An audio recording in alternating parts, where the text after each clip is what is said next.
Today I'm going to do a little bit of an unboxing video. This is the intake I bought for the Vortec motor that I'm going to stick in the wagon. Um, Speaking about that, earlier I said I was going to turbocharge it.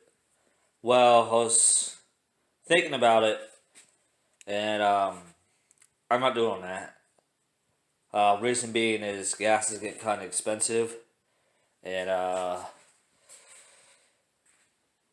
the Buick runs on 93. The truck runs on 93. The truck takes 21 gallons of 93, and that already costs about $65 or so to fill up. The wagon has a similar size tank, maybe a little bit smaller. And right now it runs perfectly fine on 87. So that's why I'm not turbocharging the that's the main reason why I'm not turbocharging the wagon. Other reason is it's just gonna be too expensive for it because I gotta get the EFI for it. I got the right EFI intake, and there's only one maybe two available that are already pre set up, and they're like $400. Yeah, it's the cost to performance. It's way out of whack. Yeah, sure, I could probably get a 5.3 liter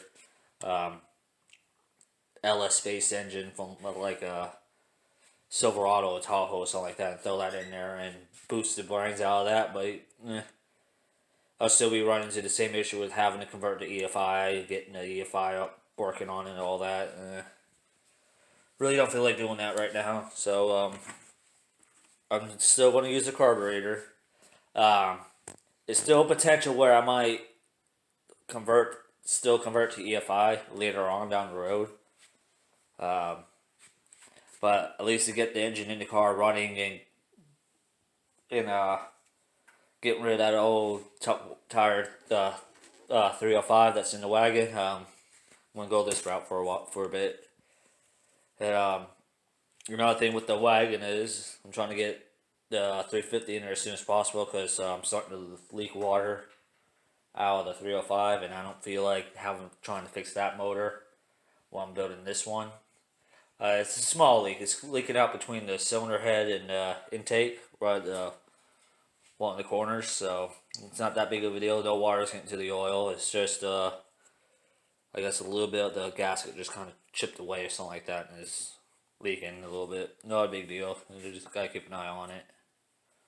Anyway, I'm rambling on too long, so let's get this started. Got my knife ready. And always cut away from you.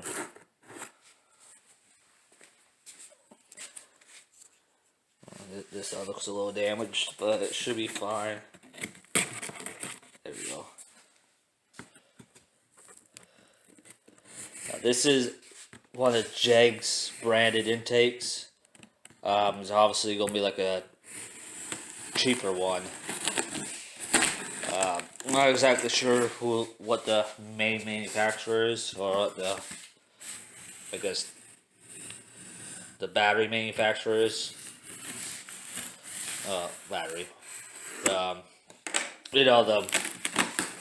kind of like how the Hughes intake for the truck was built by Ediblock. I'm not sure who did this one, but I want to say it's probably YN. Because they're kind of a Chinese intake type deal, but it could also just be like a generic one. This box does not want to open. And of course, there's a box in a box. So,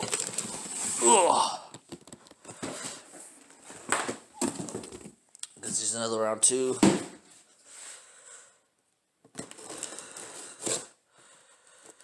This is kind of hard to do one-handed.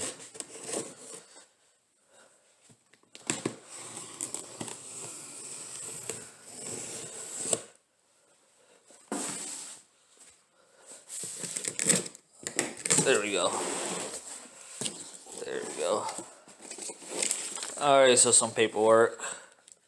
Instructions on how to install it, I guess. And there it is. Now it is a low-rise dual plate intake. Pretty standard. The reason why I went with the dual plane instead of a single plane, one, just was one of the cheaper ones. But mainly because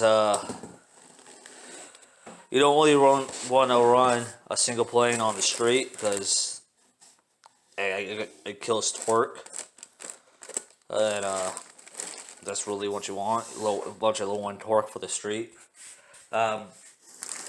This is still a lot better than the stock plastic intake that's normally on the Vortec motors, because you could run the 4-barrel carburetor or throttle body or whatnot on these.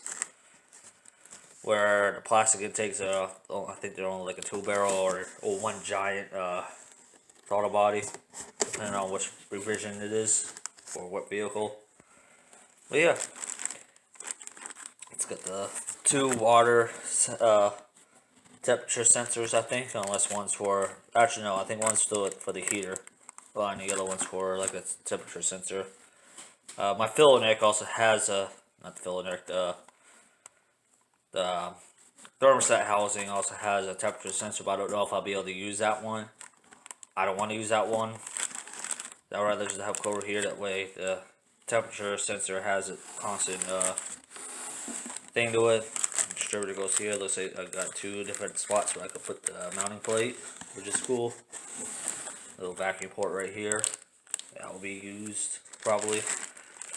I think this would you more likely put like a brake booster, but I don't have a brake booster in the car. It's weird. It's a hydro. It's a hydro boost system. So yeah, that's basically it. Got the Jegs branding over here. It's also got some more tubes right here. It was supposed to come with hardware. Well, I don't have the hardware. I'm going to have to look in the box, see if it isn't in there. So that's one of the reasons why I got this one, because it had a picture of just bolts and stuff. Can't get out. Well, I guess I wanted to buy bolts because this apparently did not come with bolts. That's unfortunate, unless it's in this box over here. But that's, as far as I know, that's my valve covers, which I'm probably not going to do an unboxing video on. I won't leave that a surprise because those are kind of like the little special things. But anyway, that's the intake I got. Let's see if I can get the, I believe right here's the part number. So if not, I'll probably be able to.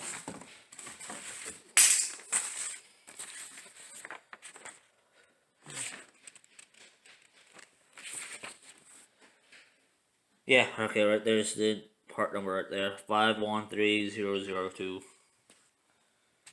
So, yeah. Y'all know what to do. Like, comment, subscribe. Follow me on Twitter. My username is in the description. Be safe, have fun, and don't forget to be waitress.